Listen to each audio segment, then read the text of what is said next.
Pepper says, do you want to see how much we decluttered this year? I know I do. Hello everyone. I hope that you all are having wonderful, happy, and healthy holidays this week. And I also wanted to share a year in review for 2022. We did a lot of decluttering this year, and each and every week we kept at it. And over time, you really start to see these spaces open up. So I wanted to share with all of you our extreme decluttering that we did this year. The first video that I did in 2022 was the KonMari method on all of my clothes. Traditionally, I do this in January. I pull all my clothes out, lay it on the couch in the living room, and see what sparks joy and what doesn't.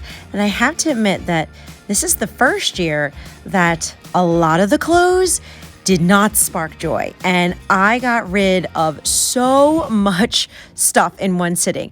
That was such an accomplishment for me. I was so proud that I could let all of this go and not feel a thing. And the most exciting thing in 2022 was that we adopted our little rescue girl, Miss Pepper. She was a 5-year-old tabby, and we just fell in love with her sweet spirit.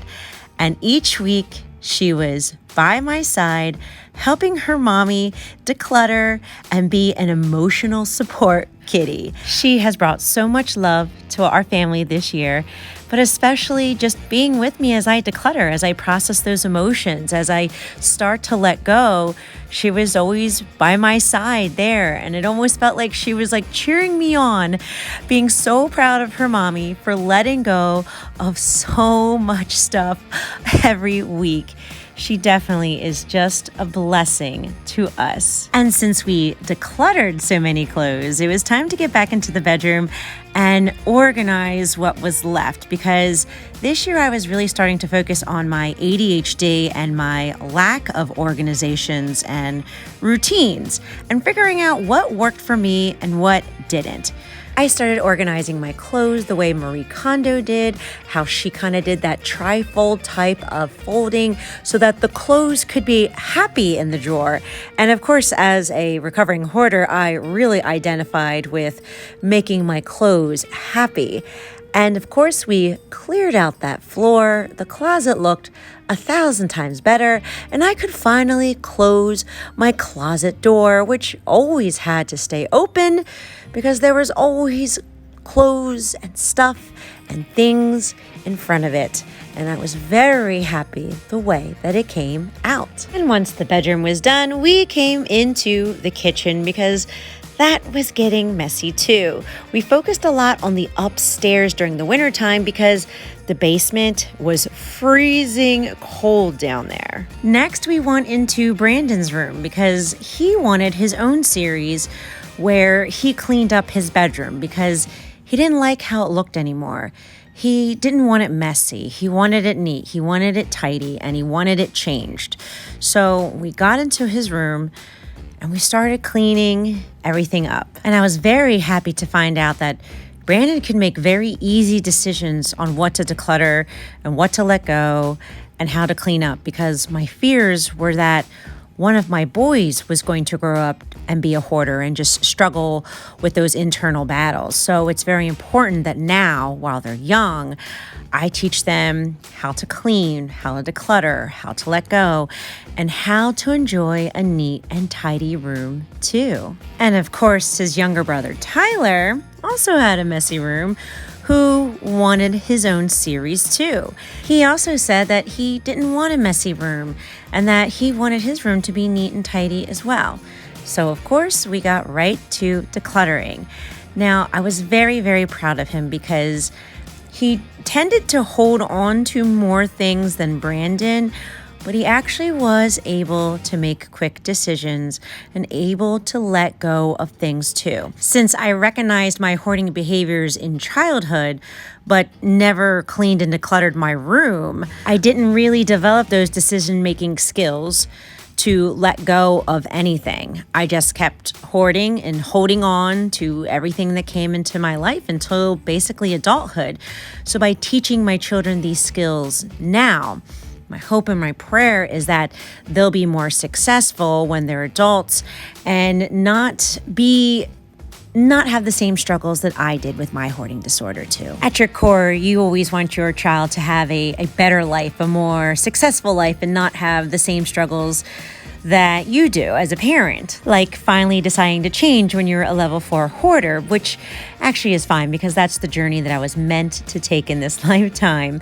But this was Tyler's room in 2018 as a hoarded playroom, which over the years, we were able to declutter and clean, and he finally got his own neat and tidy bedroom. This right here, this moment, was the moment that I recognized that you absolutely can heal in your hoarding disorder, which fueled my heart to go to the hardest, most biggest challenge of my life, was to get into the basement and start decluttering that again. I always considered this spot the heart of my hoard, if you will, because whatever we didn't use upstairs, well, it got squirreled away down here where it could be safe and sound and secured and eventually be found again. But I decided to start decluttering it each and every week with Miss Pepper by my side, and we were eventually able to open the front section of the basement. But it was the back of the basement that I really wanted to dig into because we never officially cleaned that out over the years. So there is going to be a lot of new things that we had to go through. And inside of myself, I was feeling more confident that I was able to start decluttering these big, massive piles because I knew that I was going to do baby step decluttering and I was just going to go at my own pace, declutter what I could handle each and every week, and that I was reconditioning my nervous system that I was safe if I still decluttered.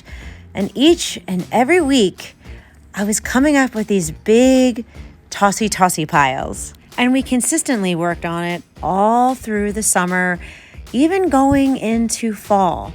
We were letting go of hundreds and hundreds of items that were stored away in the basement. And because we never gave up, I started seeing more and more open spaces as I was decluttering. And of course, I had my Miss Pepper by my side the whole time too. But what truly fueled my heart to never give up was all of you, my YouTube family. You were there for me each and every week with Pepper, cheering me on. And that gave me the hope and the confidence and the strength that I could do this. I could see this through.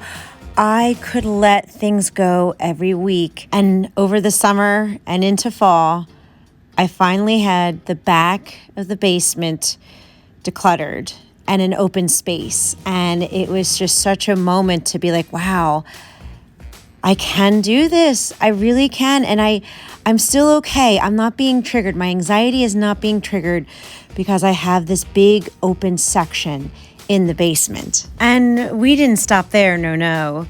We went into the Christmas cave and did the KonMari method on all of the Christmas decorations. We pulled out every Christmas box, bin, decoration out from there and stacked it in that newly open space in the back of the basement so that we could start decluttering. And boy, did we ever declutter. We let go of so much Christmas decorations each and every week in the month of November. And when we were done decluttering that, we went back into the Christmas cave to get rid of all the miscellaneous things that did not belong in there. And it just showed that when you never give up, you go at your own pace, you do your baby step decluttering, and you just consistently do it each and every week, you're going to have these change spaces. Over time is when you really see the changes occur. And when you finally see those changes, let me tell you, it's such a wonderful feeling of strength, positivity, and self-confidence that yes, you can do this too. All right, everyone. So as you can see, we let go of a lot of things in 2022, but we still have some things that we have to go through in 2023, which is quite okay. It's part of the journey. I was a level 4 hoarder. I had hundreds of thousands of items in my house, and I still have a lot more that I need to declutter, and we're going to do that together. So my hope and my prayer is that this video motivated and encouraged you to declutter and clean something in your home today too. And I also want to wish all of you a very happy new year, and I'm looking forward to seeing you all in Clutter-Free 2023.